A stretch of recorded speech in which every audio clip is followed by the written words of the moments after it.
Cuddling isn't just something cute you do after everything else. It is the moment that sticks in his mind when you're not there. Think about that for a second. Of all the things you share with a man, the way your body fits against his, the way your energy feels when you breathe against his skin, that is what silently decides whether he keeps replaying you in his mind or moves on to the next distraction. Nobody ever told you that, right? They taught you how to text, how long to wait before replying, what to wear on a date. But almost no one showed you how closeness can be emotional power. So you improvise. You flop onto his chest like a tired cat. You hold your breath because it feels slightly awkward, hoping it will magically feel romantic. And then you wonder why it feels good but not deep. Let me be honest. Men are simpler than you think, but our hearts are more guarded than you've been led to believe. When a man lets you into his personal space, when he pulls you close so your body is inside his bubble, he is doing something he doesn't do with colleagues, friends, or the random woman he matched with yesterday. He is opening a gate. The question is, do you walk through that gate like someone who belongs there, or tiptoe like a guest afraid to leave footprints? Because he can feel the difference, even if he never finds the words for it. Your energy is louder than anything you could say. If you climb into his arms, radiating need, scanning for proof that he likes you, treating his attention like air, his whole system tightens. He might hold you, but mentally he drifts to emails, the game score, the to-do list. He's there, but not present. On the other hand, when you come to him already grounded in yourself, wanting his touch but not depending on it, your presence feels entirely different. He feels a woman choosing him, not a girl auditioning to be his girlfriend. That is the energy that hooks a man quietly. Have you noticed how attractive someone looks when they are completely at ease in their own skin? No performance, no stiffness, just calm confidence that says, I like being me. That is the energy to carry into his arms. Before you even think where your head or hand goes, reset your mind. I am not begging for warmth. I am bringing warmth. I am not chasing safety.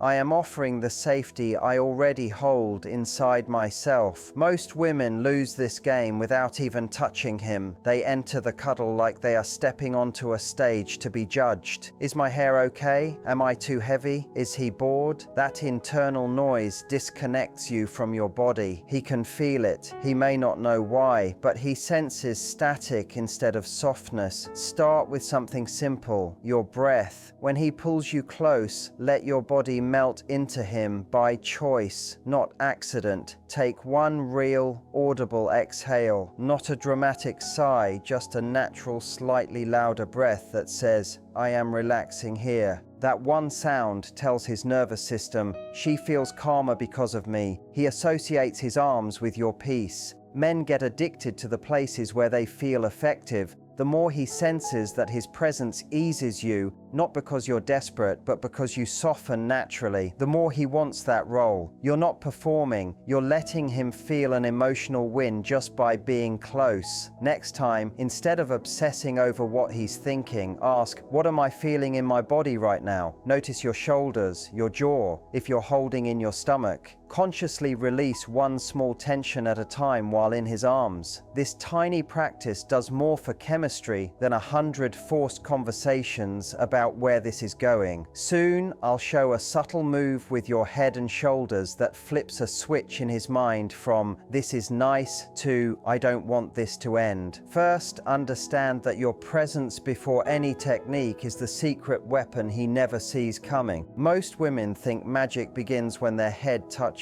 his chest. The real spell starts a second earlier when you decide how to enter his space. Think of it like stepping into warm water. You don't plunge, you glide. You let the warmth rise around you without being swallowed. That's how you approach his body with intention, not collapse. Here's the move that shifts him from passive comfort to active craving. When you settle into him, don't drop your head immediately. First, let your shoulder meet his shoulder, a small, steady anchor. It's a quiet signal. A man reads that touch as confidence, not neediness. Then slowly, letting him feel your choice, bring the side of your head to rest beneath his collarbone or above his heart. There's a moment just before your head lands fully where his breath adjusts. That's when you calibrate the connection. Almost everyone misses what comes next. After your head is placed, add the tiniest micro movement. A gentle nuzzle, barely a centimeter, not a rub, not a snuggle, just a small settling in. It communicates something primal. I fit here. That one motion does more psychological work than a paragraph of romantic texting. It triggers his protective instinct, the part of him that makes him feel needed for your comfort, for the way your body relaxes against his. Your hands are instruments, not decoration. When a woman doesn't know what to do, she freezes them or curls into herself. That stiffness creates static. Instead, move them like quiet explorers, one finger tracing the inside of his arm, the thumb brushing the shirt fabric, a slow glide along his forearm, deliberate, not fidgety. Slow is everything. Fast moves signal anxiety. Slow moves signal ownership. A woman who moves slowly is a woman unafraid of her moment. Imagine his nervous system as a dimmer, not an on-off switch. Every light touch turns the dial. You're not trying to turn him on, obviously. You're tightening the emotional thread between you, and it gets stronger with the next technique. Once your head is on his chest and your breath sinks slightly, let your top leg drape across his gently, naturally, without forcing. This is a power move disguised as softness. Placing your leg across his closes the circuit. It tells his subconscious, we are connected from head to toe. The moment your leg brushes against his body senses a closeness deeper than hugging, deeper than holding hands. It feels entwined, claimed, but not trapped, just connected. Here's something men rarely say, but every man notices when you drape your leg over him and your hand slides just lightly under the edge of his shirt, brushing his skin. His brain releases a wave of oxytocin he can't control. Not sexual tension, bonding tension, a pull to keep you right there. You don't realize how strong that moment is for him unless you've seen the way his eyes soften afterward. But this is where the dance turns into art, because if you give him every bit of connection at once, the fire fades too fast. You need contrast. You need a gentle pullback, not dramatic, not rejection, just a slight retreat. After you settle into him and his arm tightens around you, slide back just a fraction. Lift your face so your eyes meet his. Hold it. Not too long, not too short, just enough for him to feel the distance, then smile softly, knowing, and return to him. That tiny pause sparks the chase. Men don't chase with their legs, they chase with their focus. And when you leave even a small vacuum, his attention fills it instantly. It's instinctive. He won't know why he suddenly feels more drawn to you. He won't know why his grip tightens, why his breath deepens, why the moment feels more intense. He'll just feel it. That's exactly what you want. Him pulled deeper into the experience without understanding why. Soon, I'll show you the precise moment to use silence, the kind of silence that pulls him out of his head and into his body. But first, you need to grasp why tension, not touch, drives intimacy. Tension is the current under everything, the quiet charge that makes even the smallest move feel meaningful. Touch is obvious. Anyone can touch. Anyone can lie beside someone and call it closeness. But tension, that's skill. That's the difference between this is nice and I can't stop thinking about her. Men bond not through constant stimulation. They bond through contrast, rise and fall, near and far, warmth then a breath of cool. That subtle push and pull keeps his nervous system awake inside comfort. Too much closeness without variation becomes background noise. Too much distance without softness becomes uncertainty. You aim for the space in between, where he feels safe but alert, connected but wanting more. So how do you create that tension without it feeling forced? You do it with stillness, not frozen, but alive stillness. After settling into him, after the leg drape, after the micro nuzzle, let your body go quiet. No fidgeting, no shifting, just presence. This is where silence becomes your secret tool. Most panic in silence. They feel the need to fill it with words, explanations, questions. But talking pulls him back into thought. You want him in the realm where touch speaks louder than speech. Let the silence thicken, wrap around both of you like warmth. Then, once his breath matches yours and the rhythm is steady, choose one spot, just one, to move. Maybe your fingers trace a slow path on his chest. Maybe your thumb circles the back of his hand. Maybe your forehead presses lightly into the curve of his collarbone. Small, slow, intentional. That contrast between stillness and tiny movement sends waves through him. His mind sharpens inside the softness. His focus intensifies without breaking intimacy.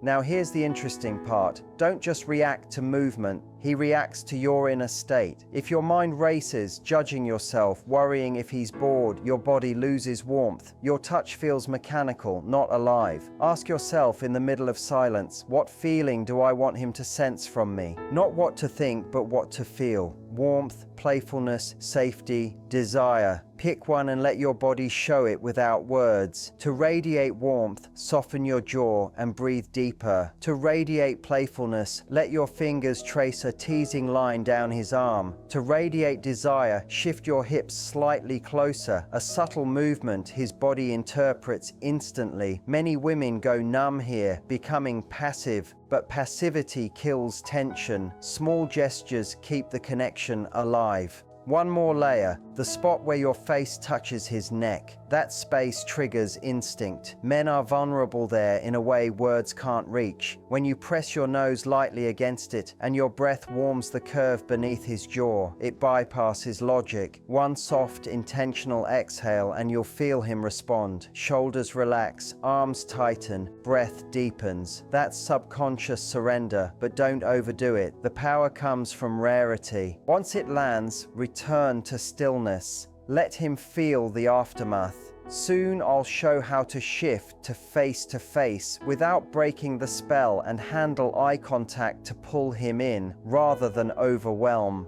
But first, understand the doorway between positions. Most couples lose magic here unknowingly. Moving from one cuddle to another isn't just physical, it's energy transition. Move too fast, the spell breaks. Move too slow, the moment fades. Aim for a glide, a smooth shift between emotional temperatures. He'll feel intimacy growing, not disappearing. Here's the glide. Before you move, cue him with your body. A small inhale, a gentle squeeze of your fingers on his arm, a soft press of your cheek. These tiny signals alert his nervous system that change is coming. When your body speaks first, the shift feels shared, not sudden. Now you can go face to face, the most delicate, intense, exposing position without a word. Lift your head slowly from his chest, but don't lock eyes yet.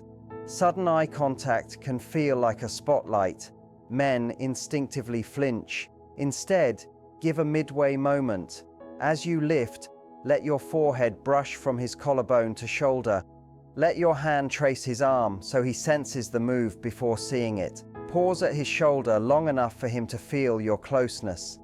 That pause is crucial, emotional knocking before entering. Then turn your face toward him. Move deliberately so the air between your mouths warms before your eyes meet. When they finally lock, don't stare. Soften your gaze. Flick down to his lips for half a second, then back to his eyes. This isn't seduction.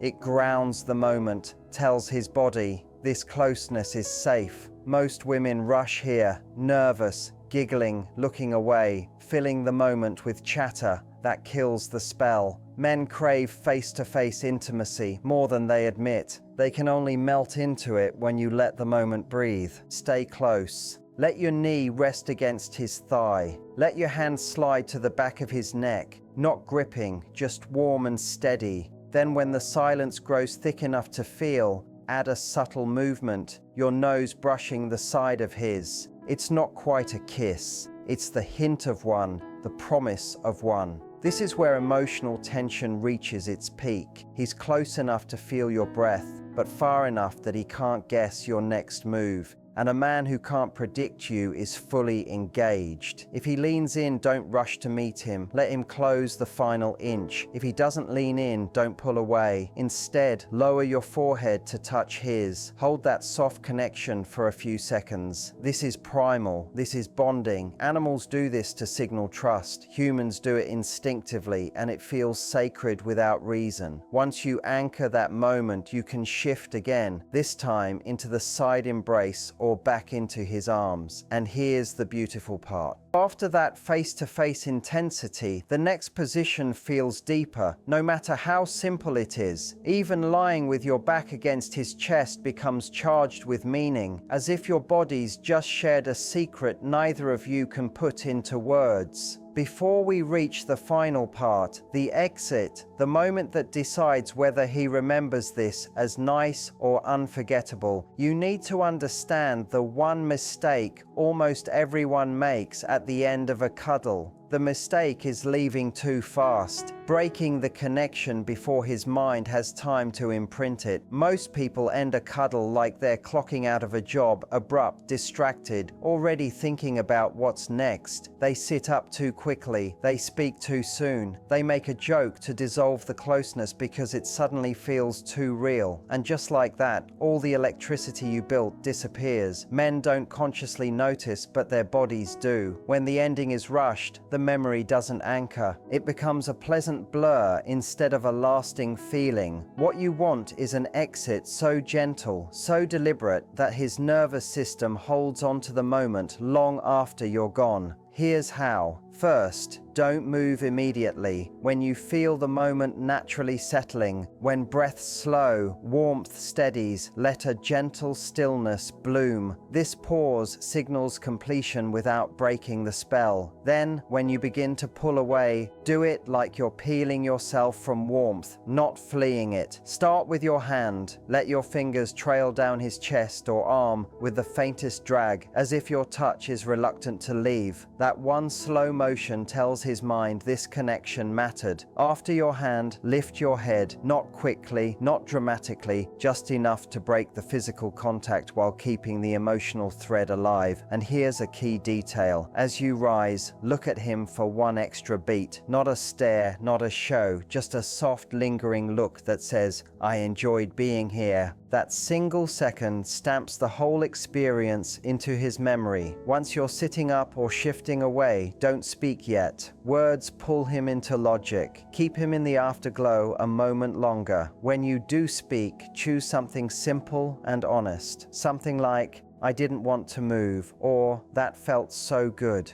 Short, sincere, warm. These statements don't just describe your feeling, they acknowledge his role in it. And acknowledgement is a seed that grows desire. If you're staying the night, transition into sleep gently instead of restarting the world. Make yourself comfortable, but keep a small point of contact, your back against his stomach, your ankles resting lightly on his arm. This tells his body the connection is still here, even as you drift out of the moment. If you're leaving, make the final few seconds count. Stand, adjust your clothes casually, then return for one last gesture, a soft kiss on the forehead or cheek, brief and tender. That kind of affection hits deeper than a long kiss because it carries care, not performance. After that, give a small smile, meet his eyes for a second, and step away confidently. Don't hover, don't over-explain, let him feel the absence. Desire grows in space, and here's the part almost nobody teaches. The moment you're physically gone is when attachment forms. His mind replays the warmth, his chest tightens slightly at the loss, his memory reaches for the sensations you created. This is where wanting becomes craving, and you make that craving stronger with what comes next. The first communication after the moment ends. It doesn't matter if it's later that night or the next morning. What you send becomes the emotional echo of the experience. Wait until he reaches out first. Let him process. Let him reopen the connection. When he texts something like, "Last night was amazing," or "I slept so well after that," Reply warmly without rushing. That one line does everything. It rewards him, it validates him, it reinforces intimacy and leaves room for him to want more. We're almost at the finish line. In the last section, you'll learn how to take everything you've done, every breath, every touch, every silence, and turn it into a lasting emotional signature that draws him to you long after the cuddle fades.